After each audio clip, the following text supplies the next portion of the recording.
تو اللہ کی قسم اسلام کے علاوہ دنیا کے میں کسی کے پاس وہ حقوق نہیں ہے جو کس کے پاس ہیں؟ اسلام کے پاس ہیں. کل میری بات ہو رہی تھی وہ کسی سے، نام نہیں بتاؤں گا، میں نہیں بتاؤں گا، ٹھیک ہے نا، کسی سے بات ہو رہی تھی میری، تو وہ کہ بھائی یہ وہی کہہ رہے تھے کہ آج کل جو ہمارے کلچر میں جو مسلم خواتین ہیں نا، ان کے بڑے مزے ہیں وہ ذرا لبرل آدمی، لیکن یہ کہہ رہے تھے کہ یار یہ بات درست ہے کہ ہمارے معاشرے میں خواتین کے مزے بہت ہیں، کیونکہ ساری ذمہ داری مردوں کے کندھوں پر اٹھتی ہے، وہ سب کو کھلاتا ہے. ہاں ظلم بھی ہوتا ہے میں مانتا ہوں، لیکن ریشو ظلم کا کم ہے. مرد ذمہ داریاں اٹھاتے ہیں، اور وہاں کہ مرد عورت کی ذمہ داری نہیں اٹھاتے. یہ بات ایک ایسا آدمی کر رہا ہے جو کافی لبرل سمجھا جاتا ہے یا نہیں ہے اللہ ہی بہتر جانے، لیکن کم از کم مولانا نہیں ہے نہ کوئی مولویوں کے ساتھ اس کا اٹھنا بیٹھنا ہے. تو میری کافی لمبی بات ہوئی.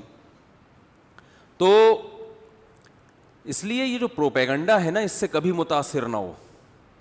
حقیقت دیکھو، حقیقت. اخلاق کوئی دیکھو آپ سے بہت اچھے اخلاق سے بات کرتا ہے، ہر وقت تھینک یو تھینک یو، ہر وقت، کبھی اس کی زبان پہ گالی نہیں ہے. آپ کو ضرورت ہے، آپ نے اس سے 50 روپے مانگے، نہیں دے رہا، 50 روپے بھی دینے کے لیے تیار نہیں ہے. تو ایک وہ آدمی ہے جو زیادہ تھینک یو وینک یو نہیں آتے اس کو، بیچارہ گاؤں دیہاتوں میں پیدا ہوا، اس کو نہیں تھینک یو کا مطلب ہی نہیں پتہ، وہ بات بھی نہیں زیادہ تمیز سے، اب بات کر نہیں تو پتلی گلی سے نکل، ٹائم نہیں ہے. لیکن آپ اس کو ضرورت بتاتے ہیں، یار 50 روپے چاہیے، وہ کہتا ہے یار یہ ضرورت ہے واقعی ہے تو 50 نہیں 500 روپے لے لو آپ. دنیا اس پہلے والے کے اخلاق سے متاثر ہوگی، سمجھ رہے ہو؟ لیکن اللہ کی نظر میں کس کا مقام زیادہ ہے؟ اس دوسرے والے کا. اس کے بعد تھینک یو کے علاوہ کچھ بھی نہیں ہے. صحیح ہے نا؟ تھینک یو مسکراہٹ، بس مسکرا کے بات کرنا بھی صدقہ ہے. لیکن بھائی یہ جو ضرورت پوری کر رہا ہے نا، تو جس کی ضرورت پوری کی ہے اس سے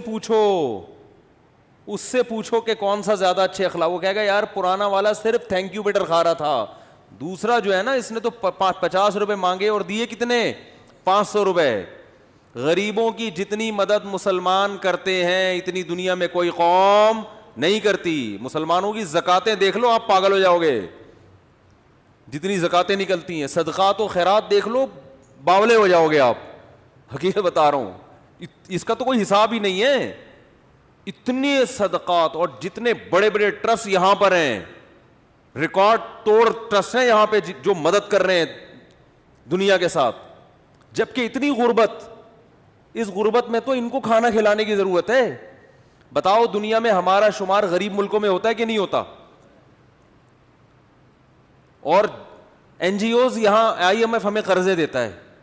غریب ترین قومیں ہیں، لیکن آپ خرچ کرنے کا اسٹائل دیکھو تو پاگل ہو جاؤ گے. زکاتیں الگ نکال رہے ہیں، صدقات الگ نکال رہے ہیں، اور پھر اگر تھوڑا سا دوسرا چینل ہے تو پھر 11ویں شریف کے نام پہ الگ، 12ویں شریف کے کھانے الگ، ربیع الاول کی دیگیں الگ. ہے تو وہ بھی سخاوت نا، بیس تو اس کی بھی، چلو ہم اس کو بدعت کہتے ہیں لیکن بیس تو اچھی ہے نا. یعنی بیس تو یہی ہے کہ اللہ کی رضا کا جذبہ. وہ بیچارہ غلط فہمی میں وہ سمجھ رہا ہے کہ اس سے ثواب ملے گا، لیکن بیس تو اس کی بھی سخاوت ہی ہے نا کہ بھئی اللہ خوش ہوگا. دیگوں پہ دیگیں، داتا دربار چلے جاؤ، انگریز جائے گا پاگل ہو جائے گا. حقیقت ہے، حالانکہ وہ صحیح نہیں ہے داتا دربار پہ دیگیں بانٹنا، لیکن بانٹنے والے کا تصور تو یہی ہے نا، اللہ راضی ہوتا ہے. وہ فری پھوکٹ میں پبلک کھا تو رہی ہے نا. جب بھی داتا دربار کا ذکر آتا ہے نا، ایک لطیفہ مجھے ضرور یاد آتا ہے. ایک آدمی نے اخبار میں اشتہار، جب اس نے دیکھا نا داتا دربار میں اتنے پبلک ہے، اتنے کھا رہے ہیں، تو اشتہار دیا اخبار میں کہ بھائی ایک جاب ہے، اور لوگ آئے اس کے انٹرویو دینے کے لیے، بھائی کیا کرنا ہوگا. اس نے کہا بھائی جاب یہ ہے کہ ہاں آپ کی تنخواہ یہ ہوگی کہ 2 ٹائم کا کھانا آپ کا فری ہے، بس یہ تنخواہ ہے. تو غریبوں کو اتنا بھی کافی ہے. غریب نے کہا ٹھیک ہے کرنا کیا ہوگا. اس نے کہا داتا دربار سے 4 شاپر لے کر آنے ہیں، 2 دوپہر 2 شام کو. اس میں ایک شاپر آپ کا، ایک شاپر میرا. ٹھیک ہے. تو کیسے کھلا رہے ہیں، کیسے پلا رہے ہیں. ماؤں کا کتنا یہاں خیال کیا جاتا ہے، باپوں کا کتنا خیال کیا جاتا ہے. میں اکثر واقعہ بتاتا ہوں, ہمارے ایک دوست کے والد صاحب اب تو 15 سال ہو گئے میرا خیال ہے ان کو کوما میں ہیں, 15 سال سے بستر پہ اپنے باپ کی خدمت کر رہے ہیں, 2 بیٹے مل کے. یہ چیزیں آپ کو گوروں میں نظر نہیں آئیں گی, یہ اخلاق ہیں. ممکن ہے آپ ان کے بیٹوں سے بات کرو تو تمیز سے بات نہ کریں, آپ کو یار امریکہ گیا تھا تو یہ اسٹائل, یہ زبردست, ان کو دیکھو بات کرنے کی تمیز نہیں. لیکن اگر آپ باپ بنو گے نا تو آپ کو اس پاکستانی اور مسلمان جیسے بیٹے چاہیے ہوں گے, وہ گورے کے تھینک یو والے بیٹے آپ کو پسند نہیں ہوں گے. آپ بولیں گے تھینک یو کہہ کے, اب مجھے اولڈ ہوم میں جمع کر کے تھینک یو کہہ کے آئے گا, ابا تھینک یو, اپنا خیال رکھیے گا, میں جا رہا ہوں, فادر ڈے کے دن میں آ جاؤں گا. تو اس لیے کفر کے پاس لیبل ہے, لیبل, اندر سے کھوکھلا ہے کفر. اسلام کے پاس لیبل نہیں ہے, اسلام اندر سے زرخیز ہے. اس شاعر نے کہا نا, بڑی زرخیز ہے, ذرا نم ہو تو یہ مٹی بڑی زرخیز ہے ساقی. مٹی پہ ابھی جو ثنا خان نے توبہ کی ہے, بالی ووڈ کو چھوڑنا آسان کام ہے.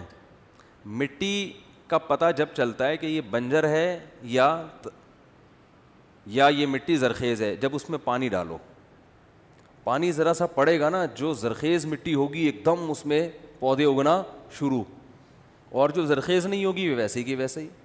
تو پانی ڈلے بغیر تھوڑی پتہ چلتا ہے. تو نصیحت, قرآن کریم کہتا ہے فذکر ان نفعت الذکریٰ سیذکر من یخشی, جس کے دل میں اللہ کا خوف ہوگا نا, جو اللہ کو مانتا ہے, نصیحت اس پہ اثر کرے گی. تو ثنا خان جیسی جو ایکٹریسز ہیں ان پہ نصیحت اثر کر جاتی ہے. وہ کتنی بڑی قربانی ہے جوانی میں, کتنی بڑی قربانی ہے جوانی میں. بھائی لوگ فلمیں دیکھنا نہیں چھوڑ رہے, اور وہ فلموں میں کوئی آنا چھوڑ دے. کتنے نوجوان ہیں کہتے ہیں یار ہم 100 دفعہ توبہ کرتے ہیں, فلمیں پھر دیکھ لیتے ہیں. تو فلم دیکھنا, فلم چھوڑنا آسان نہیں ہو رہا. یہاں اتنی بڑی بڑی فلمیں ہیں کہ ان سے فلمیں چھوڑنا آسان نہیں ہو رہا. اور ایک جو ہے اداکاری ہونا شروع, اور جو زرخیز نہیں ہوگی ویسے کی ویسے ہی. تو پانی ڈلے بغیر تھوڑی پتہ چلتا ہے. تو نصیحت, قرآن کریم کہتا ہے فذکر ان نفعت الذکریٰ سیذکر من یخشی, جس کے دل میں اللہ کا خوف ہوگا نا, جو اللہ کو مانتا ہے, نصیحت اس پہ اثر کرے گی. تو ثنا خان جیسی جو ایکٹریسز ہیں ان پہ نصیحت اثر کر جاتی ہے. وہ کتنی بڑی قربانی ہے جوانی میں, کتنی بڑی قربانی ہے جوانی میں. بھائی لوگ فلمیں دیکھنا نہیں چھوڑ رہے, اور وہ فلموں میں کوئی آنا چھوڑ دے.